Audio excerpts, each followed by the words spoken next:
Now, although the summer and spring seasons usually help us with that natural glow and get you in the mood to want to hit the New York City streets and just grind, there's still things that we just are not aware of. Beauty trends change every year, and there's some tips that we could, that we could use that might be helpful to us. So, Victor and Ashley are back along with the show's makeup artist Dionaise, and we're going to just have a brief conversation about some of the trends and things that you guys need to be aware of to go into the summer just looking fabulous. So, my first question is, what are the essentials of skincare to you guys? Like, what are the basics, the things that you just must be aware of?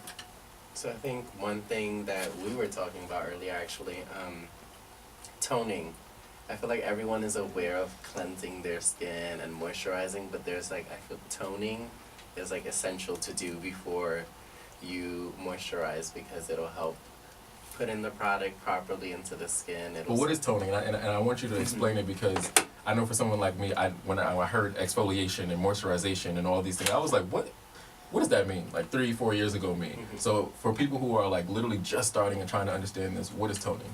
So toning is, so after cleansing the face, you kind of throw off the pH balance off of your skin. It's not at the ideal pH level. So if you just throw on moisturizer and stuff, it's not setting into the skin at the correct pH level. So toning kind of balances the skin out, and it kind of gets whatever grime and dirt that your cleanser didn't get. So it's like a 2-in-1. And also evens out your skin tone. Okay, and toners can be like spritzers, right? Like a mist. They can, but I prefer like cotton pad and then like rubbing it in. Okay. I'm not crazy about the spritzing. I feel like you were having some like, I think we should go here first.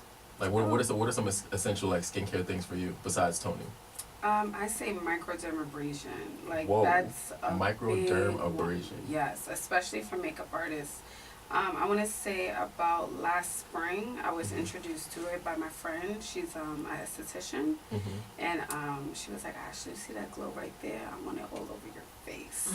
And I was like, "What does she mean? I think my skin is fine."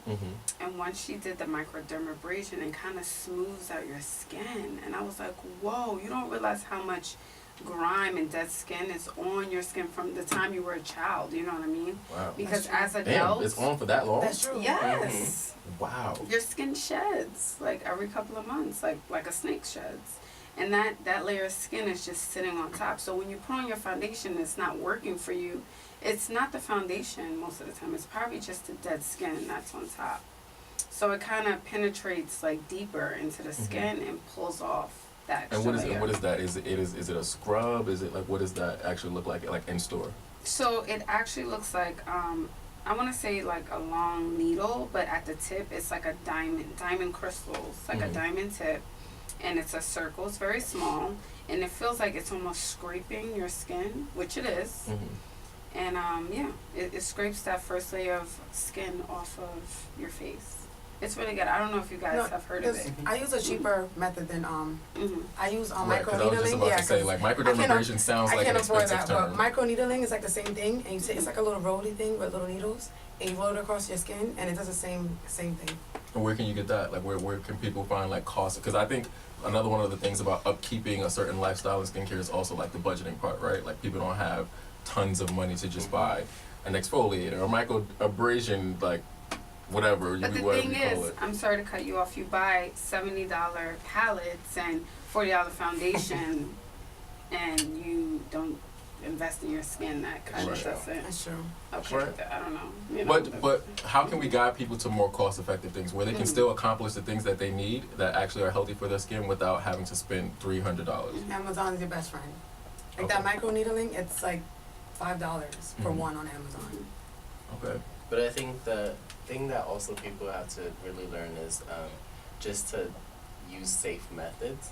Because usually people wouldn't know, because I've done that before, and just certain people wouldn't know, and sometimes people go too hard. They're like, That's oh true. no, I don't feel anything, and then That's they wake true. up and their skin is irritated, and then sometimes they can get infections, and That's it's just true. like, usually with going up to a professional, it's like you don't have to worry about that, you know what I mean? That is true. Okay, so it seems like everyone right now within the past, I would say like year and a half, is obsessed with eyebrows. Obsessed. From the thick to the bushy to the thin. What is most important about a good brow to you? I don't know if there's a such thing as a good brow, because my idea of a good brow maybe, let's say, something that's small, but to my client, she likes a fuller brow. So I go based on my client. I think when it comes to brows, it should be based on your face shape. You know what I mean? And you should have the correct color. Like, it should be 2 tones lighter than your hair color. Usually that's how people kind of guide it. But I can't really say what a good brow is, because I have clients who want a fuller brow, and then I have clients who want no brows. They don't want it, they don't want me to put anything on. Yeah, they want it completely natural. So it depends on who I'm working with. Yeah. So when you're identifying a good brow or a good set of brows, excuse me, because there's 2, not just one, you kind of adjust it according to the person's face. And does this brow fit your face? Right. And would you guys say the same? Yeah, I agree. Okay, so something that Victor and Ashley have been able to do very, very well is this idea of building your brand and really having people, stand behind you because of like your accomplishments, whether it be what you've done on social media, whether it be the award shows and things that you've worked on. Like, what was the beginning process for you, and how would you guide someone or suggest advice to someone who's trying to get their feet wet in terms of building that brand? It's up to you, no whoever's ready. I think one thing, honestly, being nice is the best networking technique in all honesty. And also just being yourself and really like getting to know everybody. So if you go to an event, try to get to know as many people as you can. Follow up. We were talking about this earlier about following up, making sure people know that you're grateful for whatever, they've either done, or just that interaction, like being thankful for it and making sure they feel special. Make everyone feel like they're special. And I just feel like a lot of people don't really do that anymore, so it sets you apart. What about you?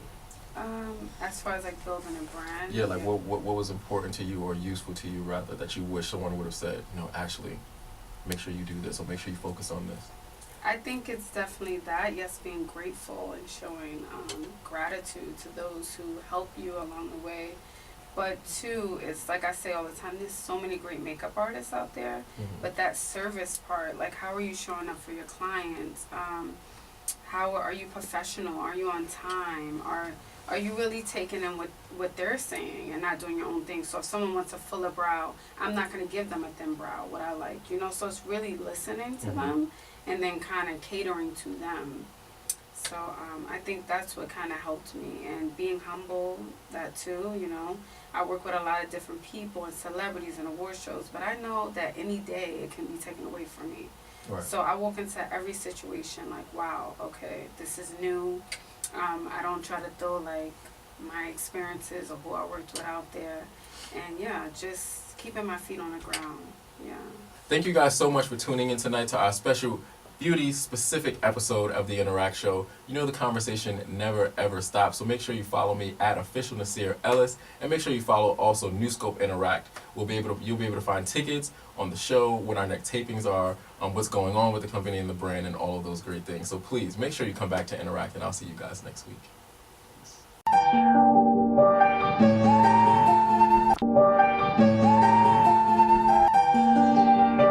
Go ahead, said bounce.